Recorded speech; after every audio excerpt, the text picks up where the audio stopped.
আপনাদের 16 বছর বয়সে আপনারা কি করেছেন? আমরা এখানে যারা আছি সত্য হয়তো 16 পার করেছি, অথবা সামনে আমরা 16 বছর বয়সকে আসলে রোমন্থন করব সিরিজ।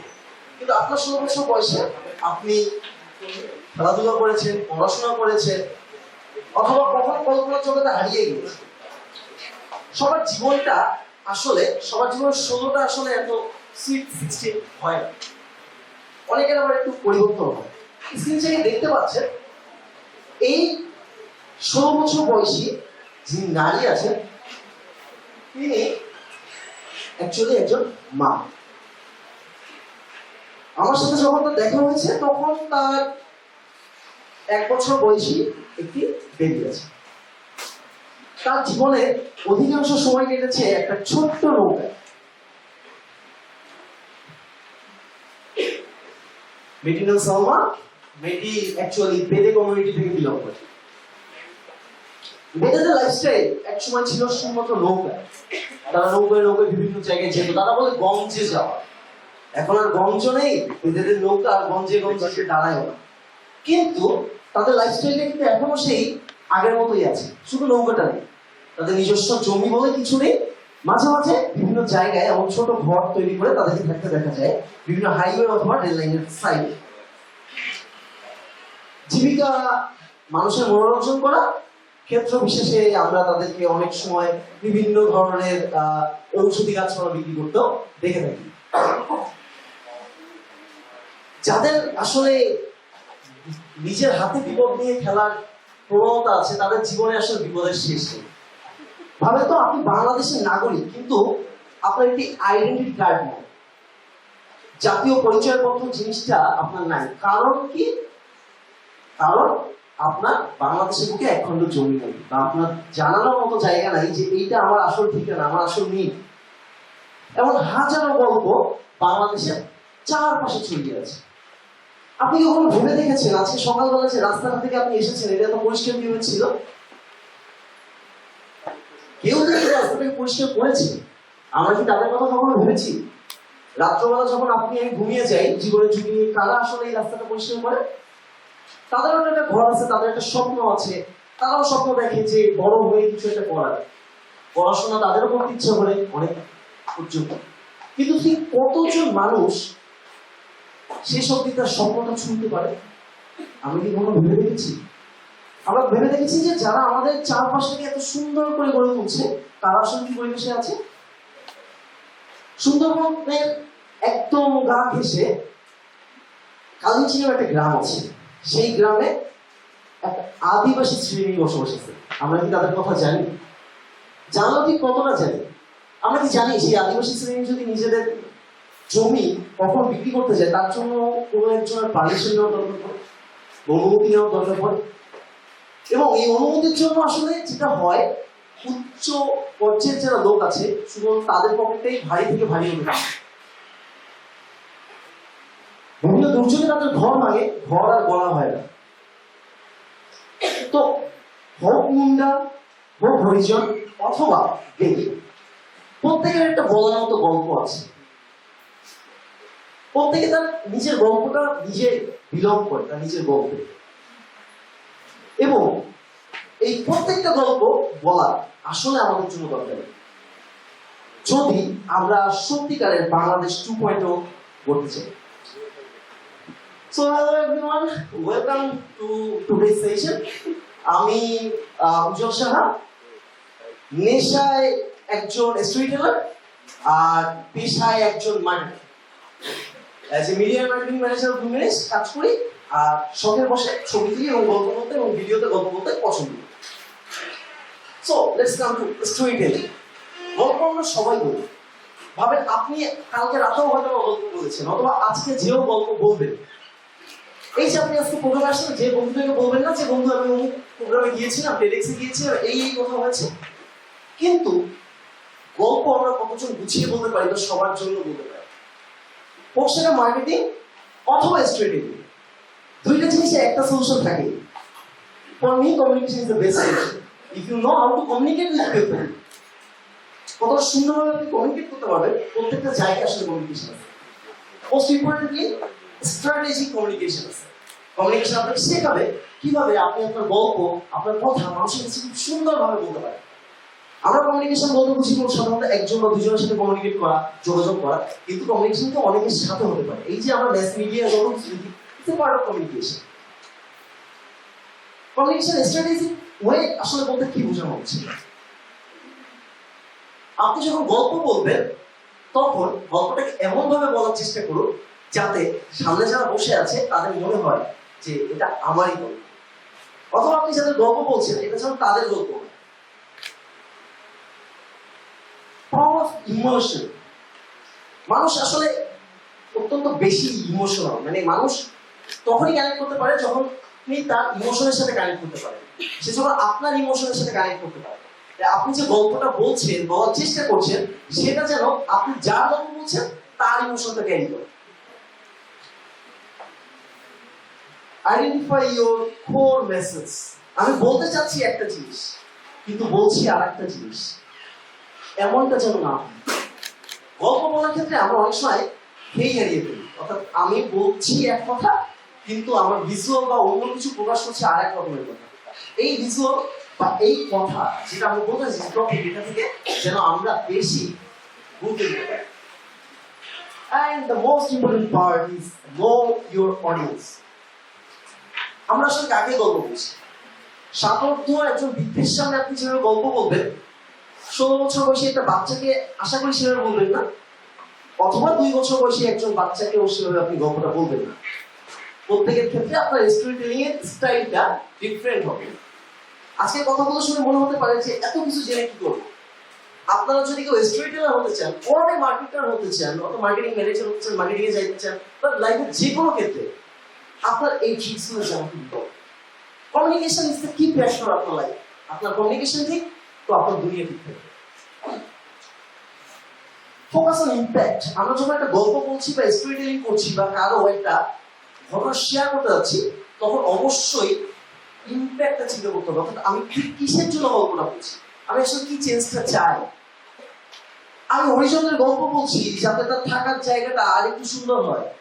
আমি হরিচন্দ্রের গল্প বলছি যাতে তার ডেইলি 300 টাকা স্যালারিটা বেড়ে অ্যাটলিস্ট 500 টাকা লেভেলে আসে।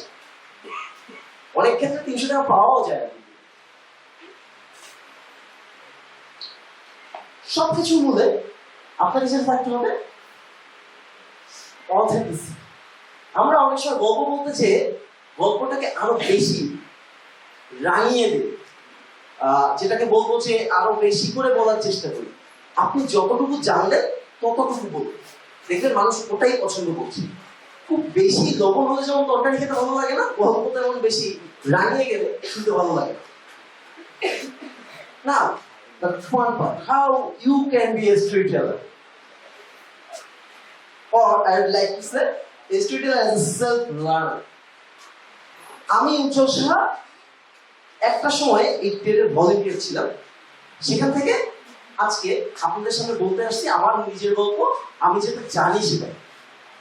সো এই পুরো লার্নিংটা ছিল সেলফ লার্নিং প্রসেস। নিজে যা কিছু শেখা হয় তার থেকে ভালো আর কেউ কিছু শেখাতে পারে না। সো আসুন জেনে নেই কিভাবে আপনি সেলফ লার্নিং জার্নিটাকে আপনি আরো একটা এগিয়ে নিয়ে যেতে পারেন। Find a purpose. আপনি যে কাজটাই করেন না কেন সেলফ লার্নিং হিসেবে, মোস্ট ইম্পর্টেন্টলি স্টোরি টেলার যদি হতে চান, কারণ কি আপনি আসলে কেন স্টোরি টেলার হতে চান? You have to find a proper answer for it. আপনার আসলে যদি ইন্টারেস্ট না থাকে জিনিসটায়, আপনি যদি এখানে নিজেকে স্যাটিসফাইড করতে না পারেন যে এই কারণে আমার স্টোরি টেলার হওয়া প্রয়োজন, তাহলে আসলে আপনার জন্য হয়তো আরো অনেকগুলো পাথ খোলা আছে। The next thing is become more confident in your skill. আমরা সবাই অনেকগুলো স্কিল হোল্ড করি, ছোট ছোট ছোট ছোট স্কিল হোল্ড করি। আপনি হয়তো সুন্দর ছবি তুলতে পারেন, অথবা আপনি সুন্দর ভিডিও করতে পারেন, হয়তোবা আপনি একটু সুন্দর করে ক্যামেরার সামনে কথাও বলতে পারেন। কিন্তু কখনো আপনার স্কিলটাকে সেই পর্যায়ে নিয়ে যেতে পারলে যেখানে আসলে প্রেজেন্টেবল হয়ে ওঠে স্কিলটা, আপনি একজন স্টোরি টেলার অথবা আপনি একজন প্রপার কমিউনিকেটর হয়ে উঠতে পারবেন। Learn at your own pace. যখন আপনি নিজে নিজে শিখছেন তখন আপনাকে শেখানোর কেউ নেই আসলে। আমরা আসলে ইনস্টিটিউশন গুলো থেকে কি শিখি? একটা কারিগরি শিখি, একটা সিলেবাসের বদ্ধ আবদ্ধ শিক্ষা শিখি। কিন্তু এই আবদ্ধ শিক্ষাটা আসলে আমাদের জীবনের সমস্ত শিক্ষা না। জানার আছে অনেক কিছু, যদি আপনি জানতে চান সেই জানার ক্ষুধাটাকে নিজের ভিতরে রাখতে হবে এবং সেই ক্ষুধা থেকে নিজে নিজে এগিয়ে যেতে হবে, নিজের মতো করে নিজের জার্নিটাকে সাজিয়ে দিতে হবে। অনেকেই প্রশ্ন করে, ভাই আমি তো এই জিনিসটা শিখতে চাই, আমি কিভাবে শিখবো? অ্যাকচুয়ালি অ্যান্সার আমার কাছেও থাকে না, কারণ আমি নিজেই শিখেছি নিজের আরজি থেকে। বিং কনসিস্টেন্ট, আমরা সেটা গানে হোক বা জীবনে, তাও হারিয়ে ফেললে ঝামেলা। আপনার জীবনের তালটাকে আপনাকে ধরে রাখতে হবে। একটার পর একটা কাজ আপনি যেটা করছেন স্টেপ বাই স্টেপ করতেই হবে। আপনি যদি কোনো একটা জায়গা থেকে একটু পাটা পিছিয়ে নেন, সেই মুহূর্তে আপনার ওই যে জার্নিটা, এটার আগের সব কিছু আসলে নষ্ট হয়ে যাবে। বিকজ এতদিন ধরে আপনি যা কিছু সাধনা করলেন, যা কিছু শিখলেন, তাকে মনে থাকলো যদি আপনি বন্ধ করে দেন। সো যেটাই করেন না কেন, কনসিস্টেন্টলি করে যেতে হবে।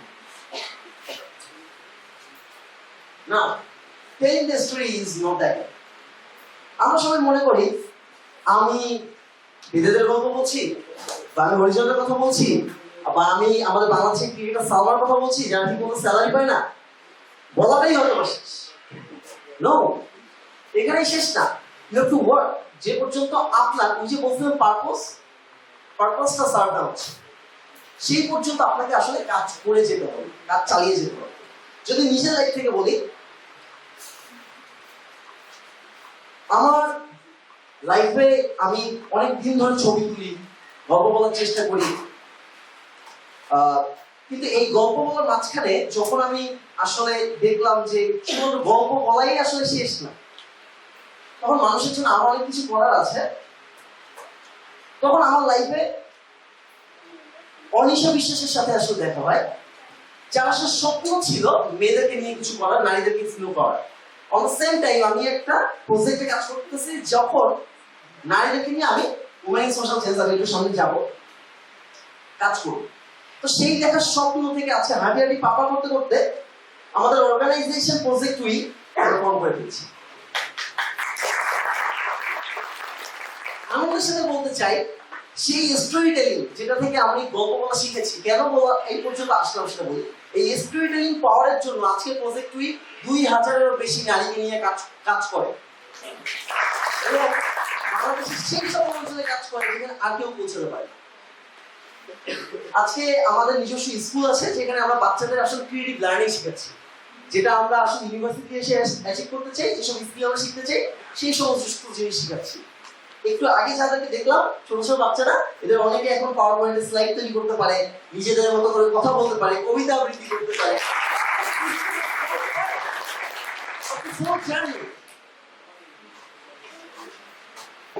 আর মাঝে মাঝে আসলে নিজের ক্ষুদের জন্য কাজ করতে হয়। আমি সাধারণত একটা জিনিস করি, সেটা হচ্ছে বছরের শুরু থেকে গল্প বলা শুরু করি বা গল্প একত্র করা শুরু করি। বছরের শেষে যে চেষ্টা থাকে নিজের গল্পটাকে সবার সামনে তুলে ধরা। এই তুলে ধরার যে জার্নিটা, এই জার্নিটাকে আমি আসলে একটা সলো এক্সিবিশনের মাধ্যমে প্রকাশ করার চেষ্টা করি। The last solo exhibition was unseen exposure, যেখানে আমরা আমাদের পিছিয়ে পড়া জনগোষ্ঠী নিয়ে কথা বলেছিলাম ছবিতে এবং ভিডিওতে। আমরা চেষ্টা করেছিলাম তাদের কথা বলতে। প্রাউডলি বলতে হয় যে ঠিক এই কারণটার জন্য আমরা বাইরে বিভিন্ন দেশে তাদের কথা ছড়িয়ে দিতে পেরেছি। আমরা পেরেছি ওয়াশিংটন ডিসিতে আইআরএর সদর দপ্তরে তাদের কথাগুলো পৌঁছে দিতে। অ্যাটলিস্ট আমাদের জায়গা থেকে আমি পেরেছি। স্টোরি টেলার হিসেবে এর থেকে বেশি আপনি করতে না পারেন, অ্যাটলিস্ট মানুষের কাছে পৌঁছানোর চেষ্টা করেন। আর ঠিক যেখান থেকে জার্নিটা শুরু, women in social change, change for betterment, এটা ছিল আমার প্রথম এক্সিবিশন, যেখানে আসলে প্রথমবার নিজের গল্প শেয়ার করতে শিখেছি আমি, বা গল্প বলতে শিখেছি। তো actually this is the whole story. The moral of the story is, গল্প বলতে চেষ্টা করি। আমরা আশেপাশে অনেকেই দেখি যাদের গল্পগুলো আমাদেরকে বলা প্রয়োজন, যাদের গল্প মানুষের কাছে পৌঁছে দেওয়া প্রয়োজন, তাদের গল্প বলুন। আর সত্যিকারের বাংলাদেশ 2.0 যদি বলতে হয়, শুধুমাত্র গভর্নমেন্টকে আগিয়ে আসলে হবে না গুড গভর্নেন্সের জন্য। আমরা প্রত্যেকেই সেই ক্ষেত্রে নিজের জায়গা থেকে ট্রাই করতে হবে, আমি আসলে কি করতে পারি এই দেশটার জন্য। Thank you everyone.